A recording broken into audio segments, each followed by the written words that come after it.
Hello and welcome to Curated Classics, the channel that shares the most famous and popular stories from books, films, and history in quick summaries so that you can learn the classics quickly without hours of reading or years of expensive courses.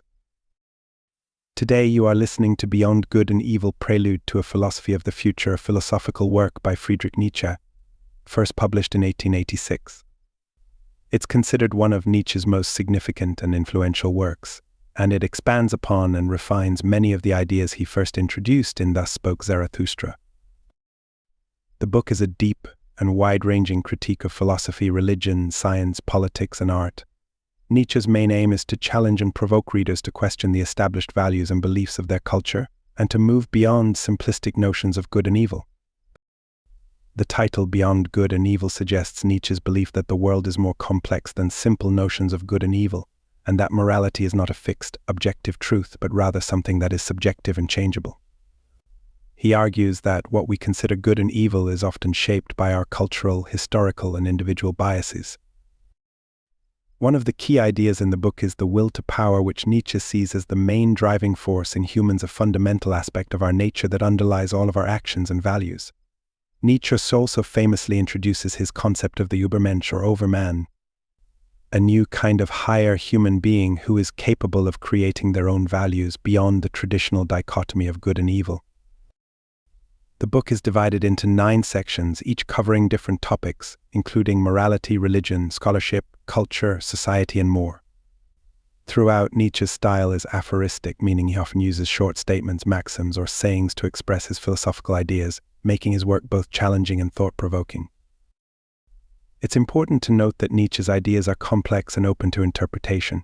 His thoughts on morality, truth, and the nature of human existence continue to be widely debated by philosophers and scholars to this day.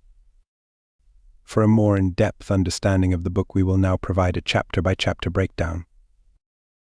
The first part of Beyond Good and Evil by Friedrich Nietzsche, titled On the Prejudices of Philosophers, is a critique of previous philosophers and their views on truth and morality. Nietzsche begins by critiquing philosophers who claim to have a love for truth. He argues that these philosophers' supposed love of truth is actually a hidden desire for metaphysical comfort, which they seek in the idea of an absolute, unchanging truth. Nietzsche suggests that such an idea is a fiction, and that reality is far more complex and chaotic. Nietzsche argues that philosophers have traditionally mistaken their own personal beliefs and prejudices for universal truths. He suggests that they have made these errors because they have been driven by their own will to power, a fundamental drive that Nietzsche believes underlies all human behavior. Nietzsche criticizes the concept of free will, arguing that it is a construct invented by philosophers and theologians. He suggests that our actions are actually determined by a variety of factors, including our instincts, desires, and environment. Nietzsche critiques the idea of self-consciousness, suggesting that it is not a single, unified thing, but rather a collection of different drives and impulses. He argues that the idea of a unified self is another fiction invented by philosophers. Nietzsche discusses the nature of reality and truth. He suggests that our perceptions of reality are shaped by our instincts and desires, and that what we consider truth is often just a reflection of our own prejudices and preconceptions. Nietzsche critiques the idea of cause and effect, suggesting that this is another fiction created by philosophers. He argues that what we perceive as cause and effect is actually just a series of events that we interpret in a certain way based on our prejudices. Nietzsche discusses the idea of the will, arguing that it is not a simple unified thing, but rather a complex interplay of various drives and impulses. Nietzsche suggests that philosophers have been mistaken in their search for absolute, unchanging truths. He argues that reality is far more complex and chaotic, and that our understanding of it is shaped by our instincts and desires. Nietzsche ends the first part with a critique of the idea of the self. He suggests that what we think of as our self is actually a complex interplay of various drives and impulses, and that the idea of a unified, unchanging self is a fiction. Part 2 of Beyond Good and Evil is titled The Free Spirit. In this part, Nietzsche advances his ideas about morality, truth, and the nature of the human mind. Nietzsche discusses the nature of the human mind and its ability to perceive reality. He suggests that our perceptions are not straightforward reflections of reality, but are instead influenced by our desires, instincts, and prejudices. Nietzsche continues his critique of philosophers, arguing that they often let their prejudices guide their work. He suggests that what philosophers present as truth is often just a reflection of their own desires and prejudices. Nietzsche discusses the nature of morality, suggesting that it is not a fixed, universal truth, but rather something that changes over time and varies from culture to culture.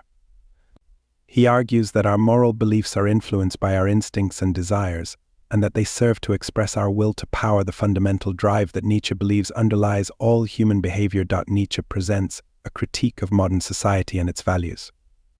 He argues that society often values conformity and mediocrity, while punishing those who strive for excellence and individuality. He presents the idea of the free spirit and individual who rejects societal norms and strives to create their own values as a counterpoint to this trend. Nietzsche continues his critique of society, arguing that it often values the appearance of virtue over virtue itself. He suggests that society often punishes those who are truly virtuous, while rewarding those who are able to create the appearance of virtue. Nietzsche ends this part by discussing the nature of truth and knowledge. He argues that our ideas about truth and knowledge are shaped by our instincts and desires, and that what we consider truth is often just a reflection of our own prejudices and preconceptions. In part 3 of Beyond Good and Evil, titled The Religious Nature, Friedrich Nietzsche delves into the intersection of religion, philosophy, and morality. He opens this part by exploring the religious tendency of humans to create deities or objects of belief, criticizing how religious dogma often suppresses the human will to power, the fundamental drive that Nietzsche posits underlies all human behavior. Nietzsche criticizes the profound impact of religious dogma on philosophers, contending that their work often becomes distorted by religious biases which, like everyone else, philosophers are not immune to. Nietzsche scrutinizes the religious concepts of good and evil, advocating that these notions are not fixed, universal truths, but rather social constructs. He posits that what we perceive as good or evil is manipulated by our cultural, historical, and personal biases. Furthermore, Nietzsche discusses the concept of God, suggesting it has been exploited as a tool to control and manipulate individuals. He asserts that the notion of God is essentially a projection of human fears and desires. In the final parts of this section, Nietzsche analyzes the priestly type of individual, a person driven by the desire to control others. Nietzsche argues that these individuals often employ religious dogma as a mechanism to meet their ends. He also critiques religious asceticism, suggesting it is a denial of life, and the will to power. Nietzsche proposes that asceticism is a reaction to feelings of guilt and inadequacy. Throughout Part 3, Nietzsche continues his critique of traditional religion and its impact on philosophy, morality, and society.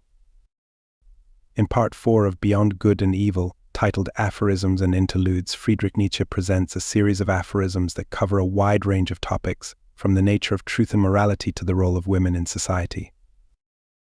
The first portion of this section comprises aphorisms on human nature and morality. Nietzsche continues to challenge conventional notions of morality, asserting that it is neither universal nor absolute, but rather a social construct that varies from culture to culture. He also explores the concepts of truth and knowledge, suggesting that what we consider as truth is often just a reflection of our own prejudices and preconceptions. Nietzsche argues that the pursuit of knowledge is driven by the will to power, the fundamental drive that he believes underlies all human behavior. In the middle portion of this section, Nietzsche's aphorisms touch on the nature of society and the individual. He critiques modern society, asserting that it often values conformity and mediocrity over individuality and excellence. Nietzsche contrasts this with the concept of the free spirit and individual who rejects societal norms and strives to create their own values. He also discusses the role of women in society, suggesting that societal norms and expectations often limit their potential. In the final portion of this section, Nietzsche delves into the nature of art and the artist. He suggests that the artist is an individual who is able to transcend societal norms and create something truly unique and valuable. Nietzsche also discusses the nature of suffering, suggesting that it is an essential part of the human condition and that it can be a source of growth and transformation. Throughout this section, Nietzsche continues to challenge conventional wisdom and to present his own unique perspective on a wide range of topics. Part 5 of Beyond Good and Evil, titled The Natural History of Morals, finds Friedrich Nietzsche delving into a deeper critique of morality, its origin, and its impact on human behavior. In the first segment of this section, Nietzsche poses a critique of traditional moral values, arguing that these values are neither universal nor absolute, but are in fact social constructs that change over time and vary from culture to culture. He suggests that morality arises out of our instincts and desires and serves as a reflection of our will to power, which Nietzsche argues is the fundamental drive underlying all human actions. He challenges the idea of a moral sense as an inherent aspect of human nature, arguing instead that our moral sensibilities are shaped by societal, historical, and cultural factors. In the middle segment, Nietzsche explores how different societies and cultures develop different moral systems, which in turn shape the behavior and mindset of individuals within those societies. He considers the influence of various factors including religion, class, and education in the development of these moral systems. He further scrutinizes the dichotomy between master morality and slave morality. Master morality, as Nietzsche describes it, values pride, strength, and nobility, while slave morality values things like kindness, empathy, and sympathy, often as a reaction to the imposition of master morality. Towards the end of Part 5, Nietzsche delves into the impact of morality on the individual, suggesting that moral values can often serve to limit the individual's potential and suppress their will to power. He presents a critique of herd morality which encourages conformity and mediocrity at the expense of individuality and excellence. Nietzsche argues for the need to transcend traditional moral values in order to realize our full potential as individuals. Throughout this part, Nietzsche continues his critique of traditional morality, offering an alternative perspective on its origins and its impact on human behavior and society. Part 6 of Beyond Good and Evil, titled We Scholars, sees Friedrich Nietzsche presenting his critique of scholars and their approach to knowledge and truth. Nietzsche begins this part by questioning the motivations and prejudices of scholars. He suggests that scholars are often driven by their own desires and prejudices rather than a pure desire for knowledge. Nietzsche challenges the objectivity of scholars, arguing that their work is often influenced by their own biases and the prevailing moral and social norms of their time. In the later part of this section, Nietzsche delves deeper into the nature of knowledge and truth. He argues that our ideas about truth and knowledge are shaped by our instincts and desires, and that what we consider truth is often just a reflection of our own prejudices and preconceptions. Nietzsche suggests that the pursuit of knowledge is an expression of the will to power, the fundamental drive that he believes underlies all human behavior. He concludes this part by arguing that scholars need to recognize and overcome their own biases in order to achieve a more profound understanding of truth and knowledge. Part 7 of Beyond Good and Evil, titled Our Virtues, sees Friedrich Nietzsche examining the concept of virtues and their role in society and individual life. In the first part of this section, Nietzsche challenges the conventional understanding of virtues as inherent, fixed qualities. He argues that virtues are not universal or constant, but rather social constructs that change over time and vary from one culture to another. Nietzsche suggests that our virtues are reflections of our instincts and desires, and he continues to promote the idea of the will to power as a fundamental force underlying human behavior. In the latter half of this section, Nietzsche delves into a critique of modern society and its moral and intellectual values. He criticizes the modern emphasis on virtues such as empathy, humility, and equality, suggesting that these virtues often serve to suppress individuality and promote mediocrity.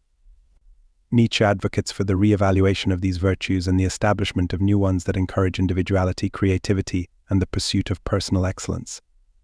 His critique in this section is aimed not only at society as a whole, but also at individuals, urging them to reassess their own values and to strive for a more authentic and fulfilling existence. In Part 8 of Beyond Good and Evil, titled Peoples and Fatherlands, Friedrich Nietzsche takes a more sociological and cultural approach, analyzing different cultures and their respective moralities.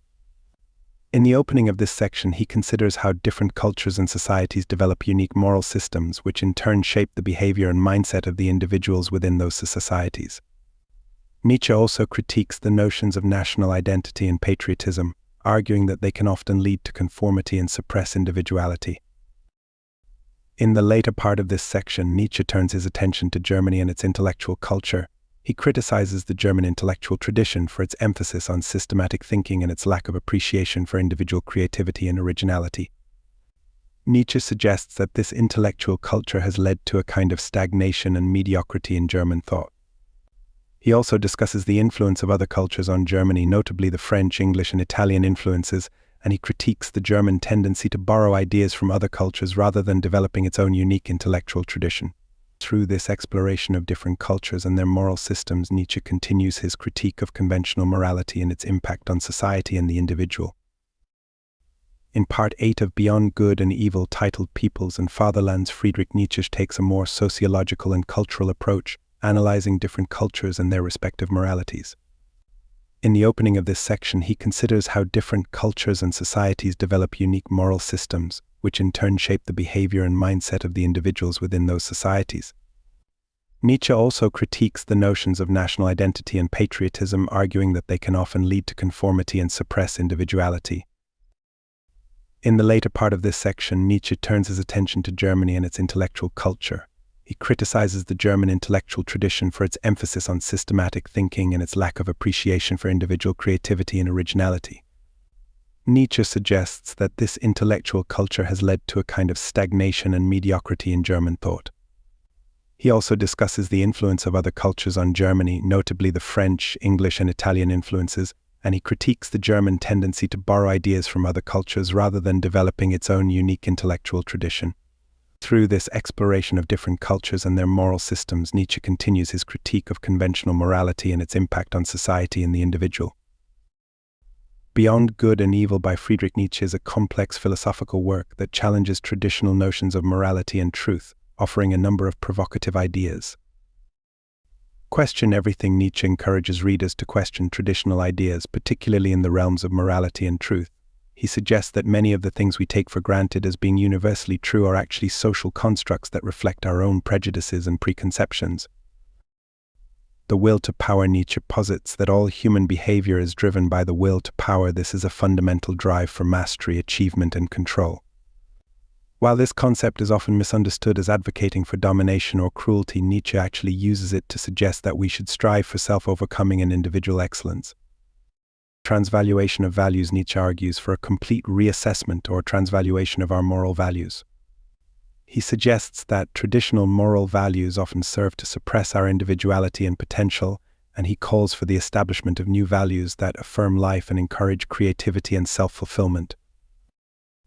The importance of individuality. Nietzsche places a great deal of importance on individuality and the power of the individual to create their own values. He criticizes society for promoting conformity and mediocrity at the expense of individuality and excellence. Life affirmation. Despite the often grim tone of his work, Nietzsche ultimately advocates for a philosophy of life affirmation. He suggests that we should embrace the full spectrum of human experience, including suffering and hardship, as a necessary part of life. The critique of asceticism. Nietzsche critiques religious asceticism and the denial of worldly pleasures, suggesting that this is a denial of life and an avoidance of the will to power. Remember, Nietzsche's works are often controversial, and his ideas have been interpreted in many different ways over the years. The moral lessons drawn from his work will largely depend on one's personal interpretation of his philosophy. Thanks for listening to Curated Classics. If you enjoyed this story and it provided valuable insights, we hope you will give this video a like by clicking the thumbs up, sharing it with other lifelong learners, and please check out more of the greatest stories throughout history on the Curated Classics channel. See you next time.